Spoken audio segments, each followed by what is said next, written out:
Okay. Lisa, I just want to ask you about a a personal experience I'm living now, and Hmm. it's like I just try to explain it as well as I can because it's strange and it for a long time it confused me. Hmm. Okay, it's like I feel myself as a thing and a thing which doesn't say anything, which is completely it's a void.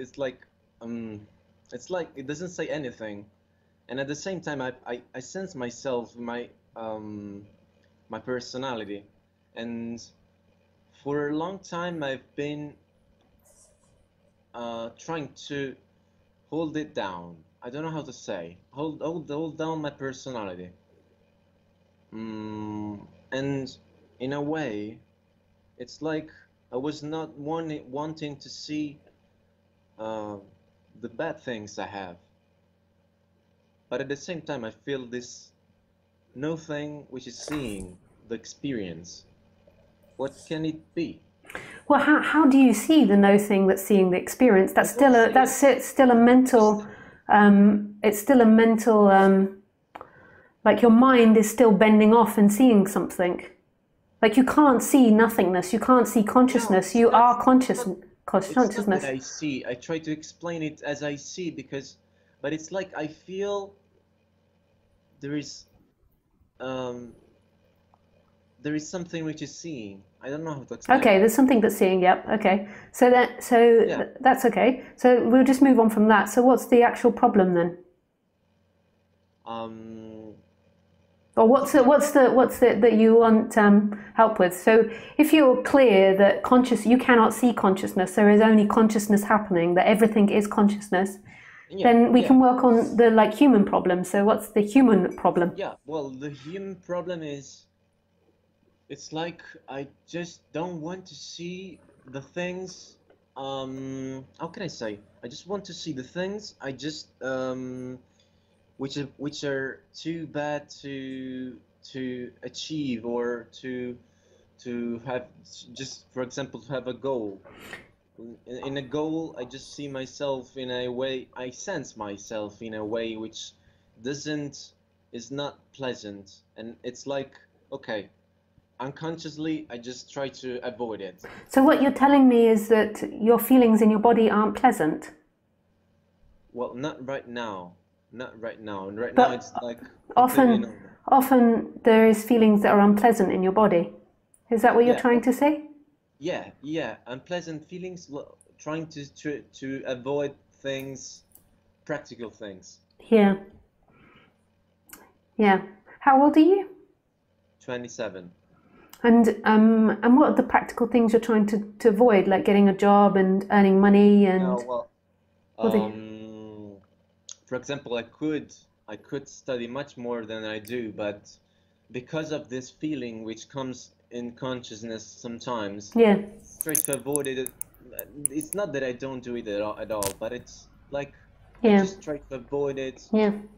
quite a little, quite a Okay, little. yeah, yeah. So I can talk about that. I'm just going to turn off your sound while I talk about it, or just turn your sound very down, very low, just because it's Okay, a little okay, bit I'm doing difficult it. on the ears. Um, Actually, I'm not Right. sure how I do that. Maybe you could just turn your volume off while I speak for a moment, and then we'll turn it back on in a second. It's just next to your camera. You've got it? Yeah. If you just switch your volume off, then it. Very good. No, it's still on, I Okay. think. Okay. You know how to. There, very good. Just it was quite a bit of humming for everybody's ears. Okay, so this is a very common problem, especially when people are young. And if you don't nip this in the bud and you don't deal with this sensation that Vitrio is speaking about, and I apologize if I say your name wrong. Just let me speak, and then you can come back online, and you can ask questions about what I say. So so When you're born with genetic predisposition. And so in Eastern traditions, they would say most probably that's like previous lives. But I just see it more, I mean, of course it's previous lives, because there's only one consciousness experiencing itself. And the human that is born, of course, it's the genetic predisposition is because of everything that's comes before. So all the other lives that have come before have led to this baby being born with its particular setup. This baby will have also taken on board the energy and the chemicals the mum's producing in that pregnancy. And then when it's born, it will have conditioning of the parents. So the parents will condition it in a particular way. So the genetics is huge. So you'll have different babies put in exactly the same parenting situation that will end up completely different. And the parents will respond to each baby differently, and there'll be totally different relationships. And then, so that's karma. That's what you have to deal with in this life. It's not good or bad, it's just karma. And then when the baby begins to grow, the parents will respond to the baby, and the baby will respond to the parents and the social environment. And the baby or the young child can take on ideas. It can either take on the idea that it's very capable, or it can take on the idea I'm not capable and I'm a failure. And sometimes it can have both, so it can oscillate between both of them, feeling deeply insecure and then feeling deeply positive, like it can do something. What we want to be on the human level, on the chakra level and on the feeling level, is we want to have this sense like we can complete things and we can do things, and not holding on too much to negative thinking. So if negative thoughts come up about how something's going to fail or go wrong, that can be let go of, and a new positive perspective can be held onto or can arise. But not holding on to that tightly like an identity, just gently. So new ideas can come up that you can study, you can complete your studying, that you can do all of your studying, and there can be a feeling of well-being, so that you can not be holding on to an identity, not being held on to thoughts, but you have pretty positive response to your environment. Through your social conditioning, though, and your parents and your genetic predisposition, you can get conditioned to have very negative stories and to be really held onto these very negative stories. One story can be that I'm going to fail. I had this story quite a lot. I was dyslexic, and my parents were perfectionists. They were both programmers, computer programmers, and I think in that job you have to be quite perfectionist about your job. And then also because of my dyslexia, which actually my parents were as well, that's often very common when you do something abstract like computer programming. A conditioning that I received a lot, and most probably because my genetics as well, was that I wasn't capable, or that I was going to fail. Nobody meant to condition me in that way, but it just sort of happened through the education system not having the abilities to deal with my dyslexia. I was often told I was going to fail at school. And then when I was at home, because my parents had high standards, and they didn't really have the information that to condition kids in a positive way. So what they would do is they would often point out what my brother and I did wrong rather than what my brother and I did right. And then I identified with that. So what it did was it disbalanced, I've most probably told you this, guys, so many times, it disbalanced my solar plexus, which is here, and my heart area. And it gave me a disbalance here and a strong feeling a lot of the time that I was failing. But I wasn't conscious of that. What it manifested in was a desperation to succeed, and it also manifested in exhaustion when I was given certain tasks to do. And I wasn't in my life very good at completing things. I could complete things, but it sort of took a lot of effort. And there was so many opportunities that were given to me, and I didn't take them up because there was something inside of me that was afraid or felt like I would fail. And so that was something I had to work on a lot, and that a lot of seeking energy arose around that, and a lot of identity. To me, I had no consciousness of this. What I would have characterized myself as a story. My story would have been that society sucks and I don't want to be part of it, and I want to live on a desert island because it's so corrupt. Whereas, as really, I'm happy that that happened and that I thought these ideas, because it opened me up to left-wing politics and to a different perspective on life.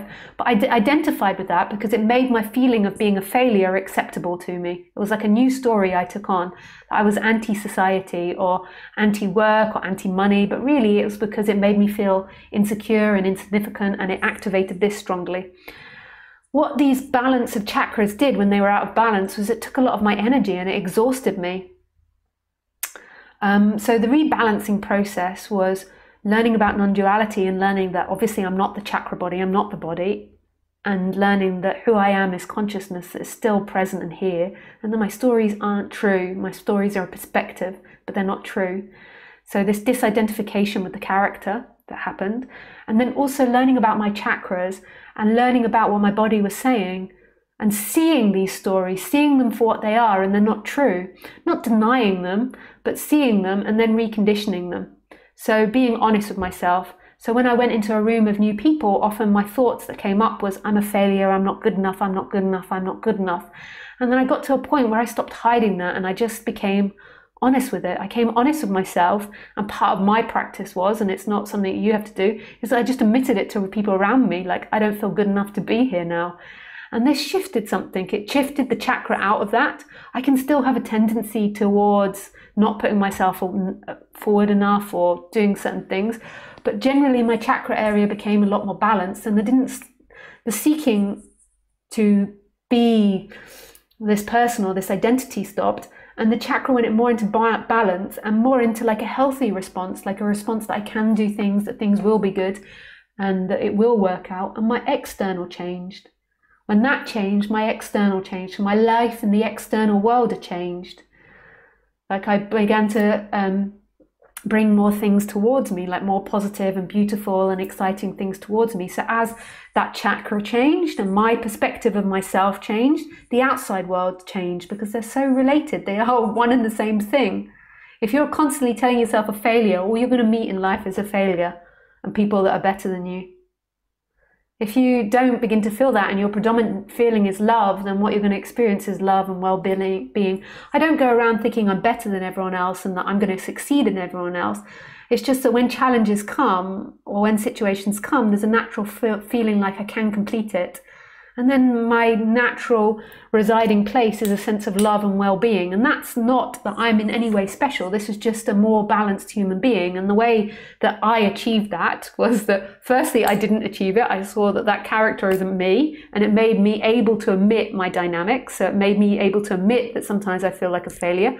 And that can still come up. You know, I go around really successful feeling, and there might be like these old thoughts that come up about that, but I notice them straight away, and there's not this energy that goes and creates an identity of belittling those people, putting them down, of avoiding the situation. There's just a genuinity about it.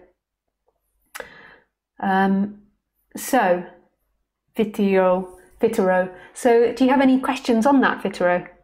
You can turn your microphone back on. Hey. Okay, I came back with the volume.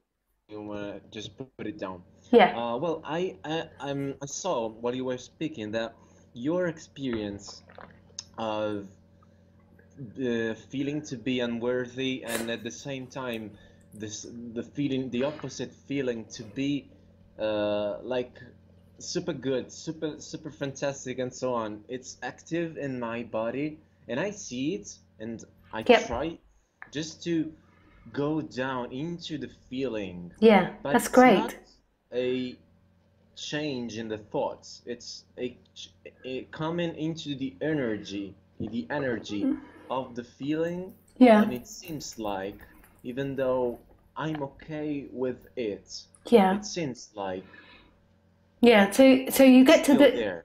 Yeah, no, that's okay. So you get to the place where you're really honest with the feeling. So like right now, what is it that you feel? Are you aware of what you feel and what your thoughts are telling you? I'm aware, and I'm feeling to be quite insecure. Now, right now? Yes. No. Okay, so where do you feel that in your body? So that's really great, first of all, that you emitted that. Below the chest. Below the chest. And in the back. In the back at the same height Yeah. of the third chakra. Third chakra, second chakra. So in the throat and in the heart area.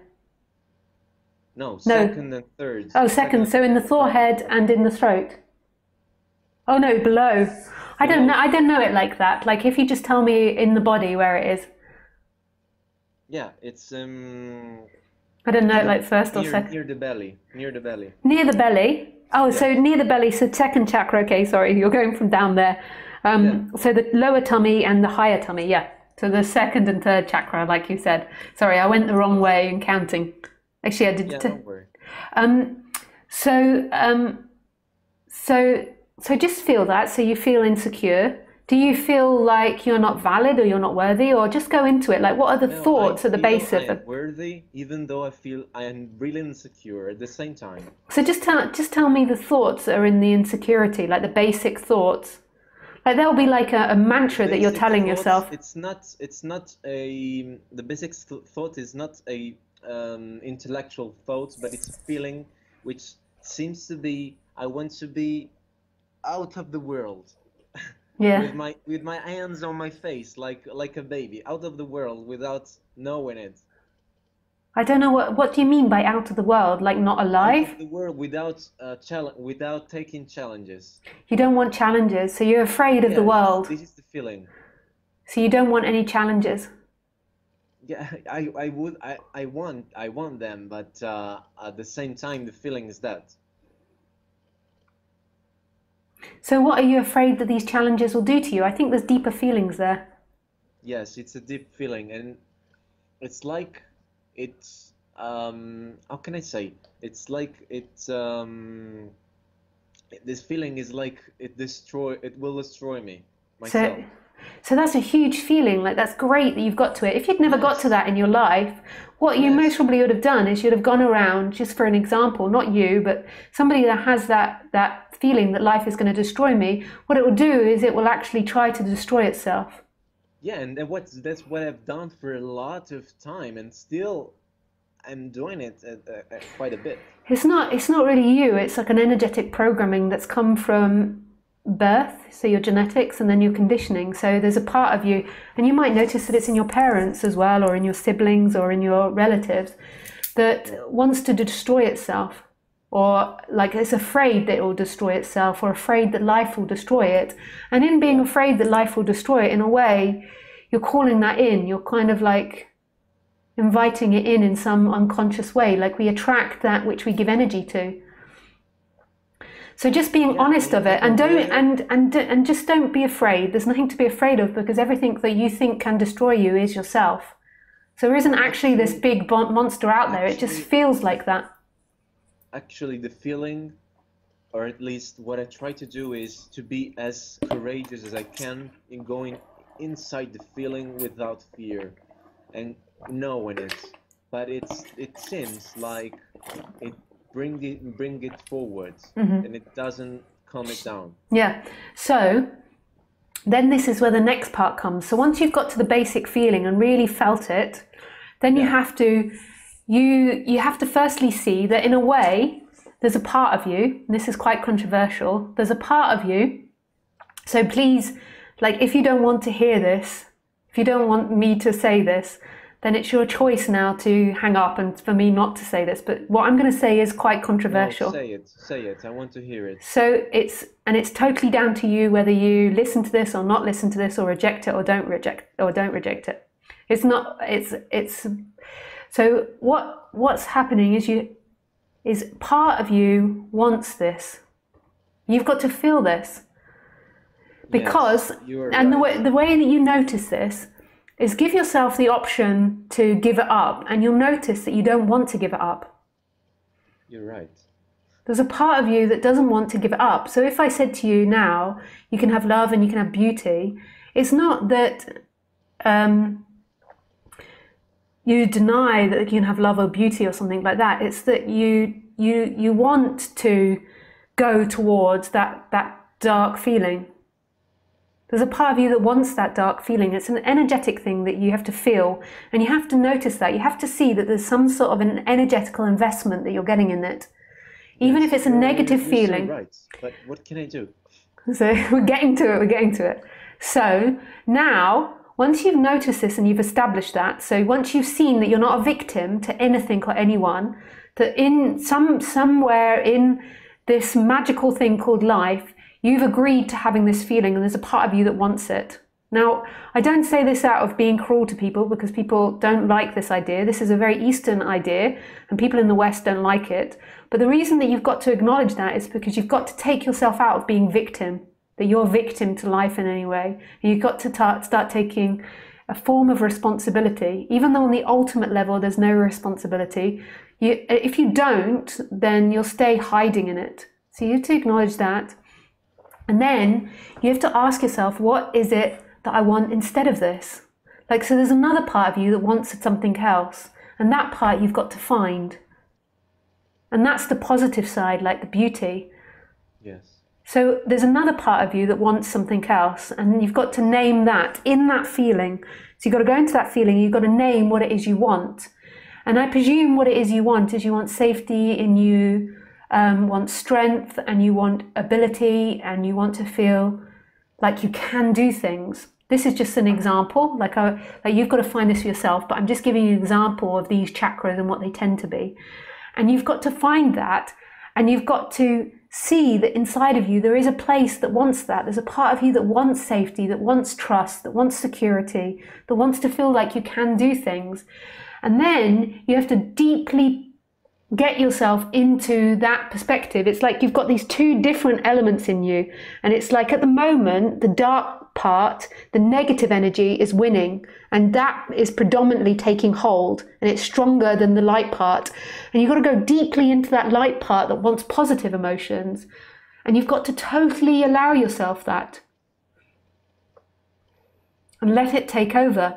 And then this becomes a practice through the day. So when that part becomes activated, you consciously put effort into evoking the other, but not through denial, not through trying to deny the dark part. You've got to allow the dark part in, you've got to admit it wholeheartedly, you've got to take full responsibility, and then allow the light side.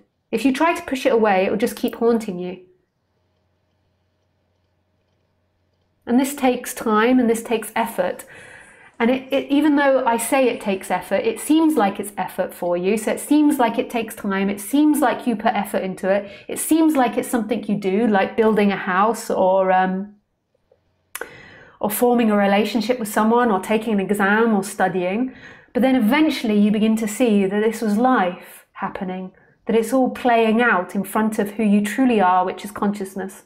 And this is the way you recondition the chakras, and it's all your own effort. I cannot do it for you. Somebody else cannot do it for you. Just like somebody can't build your house. Well, you could pay someone to build your house, but somebody else can't, go to the toilet for you or speak for you. Yes, I understand. Yeah. And everyone has their particular karma, their particular setup, and we don't know why these karmas have formed. Whether it was that we just don't know. Like some people say it's because you agreed to it in a last life, or because it's of last life. It doesn't matter, that's irrelevant. But what it is that this is the karma that you've got to deal with right now. And no amount of crying about it, of feeling sorry for yourself, of trying to get out of it, of trying to tell yourself there's nobody there is going to get rid of it. If these chakras are still deeply imbalanced, so deeply rooted in the negative feeling, then there is going to be seeking, because that feeling of being in a negative feeling in the chakra for long periods in the day is going to make you feel unhappy, and your mind is going to imagine being in a better place, and the seeking game will carry on. There has to be an evening out of the chakras. I'm not saying always being in positive. That would most probably be a really stupid, naive person. The negative there is there for a reason, to know when boundaries are being crossed, to realistically assess when you can't do something. But if you're constantly stuck in the negative, then you're going to have elongated seeking. And it's most probably a bit like a chicken and an egg scenario, because most probably the elongated seeking is what's made the negativity stick for so long in the chakra. And it is an effort, just like losing weight is an effort, but it's also effortless. Like, it's also seeing that it's no effort, that it happens. Yeah. You've been really, really helpful. I really didn't know what is going on actually, and you cleared me that very well. Oh, good. Very well. Really, really thank you. Well, Thank you so much. just that I'm very happy to take that, and this is maybe a little bit of my conditioning where I'm not very good always at taking compliments because of my past with my dyslexia and my growing up of having perfectionist parents. But I just want to say, and I really appreciate your compliment to me, but learning your chakras will be amazing relief for you all. The chakras are super accurate. Chinese medicine and Ayurveda medicine are very accurate. They're really amazing systems that describe the body fantastically, and the relationship between your health and your emotions, between your body and your thinking. It's really a very accurate science. I'm not sure how many thousands of years these cultures have had it, but they've had lots of great minds focus on it and meditators focus on it. So learning your chakras, finding out about that will help you with your emotions and understanding what your body is doing and understanding what your body is saying. Yeah, because the basic feeling is confusion. Yeah. And that's a chakra disbalance. That's the solar plexus. And if you've got a chakra disbalance in the solar plexus and you take it seriously and you don't address it, then you're never going to get anywhere in life, because you're always going to be lost in confusion. You're always going to be saying, this is too confusing, I can't listen to Lisa, I can't do that, and you're going to be in this brain fog. So Chinese medicine is, I know Chinese medicine better than Indian medicine. I did study Indian medicine a bit, but I studied shiatsu, which contained Chinese medicine, so I know it a bit better, even though I think they're very similar systems. But it's so accurate. So say if I get my period, so I'm just now at the point where I'm going to get my period, I know that I'm going to be more sensitive to fear. So when I walk my dog in nature, I know I'm going to be more sensitive to fear. And the reason is because when you have your period, it affects your, oh my goodness, I can feel it rather than know it intellectually with the chakras and with the Chinese system. Like, it's so intense studying it. So I think it's like the bladder, they say, and I've forgotten what other organ it is actually, but I can feel it. And when these two, so when you get your period, it makes these two areas, and it makes your lower chakra, where your lower back is, more sensitive. So after women give childbirth, it's also said that they experience more heightened fear. And when you have your period, you experience more heightened fear because of it making your bladder and this other organ, which I've forgotten, more sensitive and more vulnerable. So what it is in Chinese medicine, they recommend that you eat in certain foods, but emotionally you have to know that in times of your period, you'll more than likely be more susceptible to fear. Like, so you'll get jumps easier, you'll get afraid of things easier. And it's the same with all your body. Like, so if I drink alcohol, which I don't really do, but I do occasionally have a vodka orange, and if I drink alcohol, I'm pretty convinced that in the night I will have a fearful dream, or there will be a bit of fear or something, or I'll wake up with a fright, because it affects the bladder and it affects, I've forgotten the other organ, but I know that drinking alcohol does this. It affects your liver as well. So it can also make you more grumpy and more angry, which is the same with the period. But I'm not describing it very well because I feel it more than I do think about it. And it's a science, like it's a whole body mind system. And so with Chinese medicine, they'll even tell you what to eat to help balance out. It's not just about your thinking. It's not just doing this. It's also about what you eat to help those organs. So the solar plexus, I think, tends to be, yeah, I really have to go back to my books to be able to quote this to you, but I think it's liver and the gallbladder or something. So that means not eating so much oily food, blah, blah, blah. But don't listen to me. Look it up on the internet. You can look up the solar plexus and find out all these information because. Yeah. And so if I've got an illness, I will look these things up and I will do it and I will be gentle with my body. But basically, it's exercise, eat balanced, and pay attention to what your body is telling you and what it's saying. It's like it's quite simple and what you're more susceptible to. Yeah, well, actually, now that you're speaking about it, I'm taking care of my and of my feelings, and I'm quite sensitive. But what you told me brought to consciousness the awareness and the knowing Yeah. to work towards light in a way like a mindful way, Yeah. which I was not doing Yeah. because I was unconsciously or consciously thinking that I had to go deep into my own bad feelings. Yeah. Yeah. So, It's not a like, denial of them, so it's not about denying the bad feeling, but there's a point where you have to move towards what it is you want and you can feel it.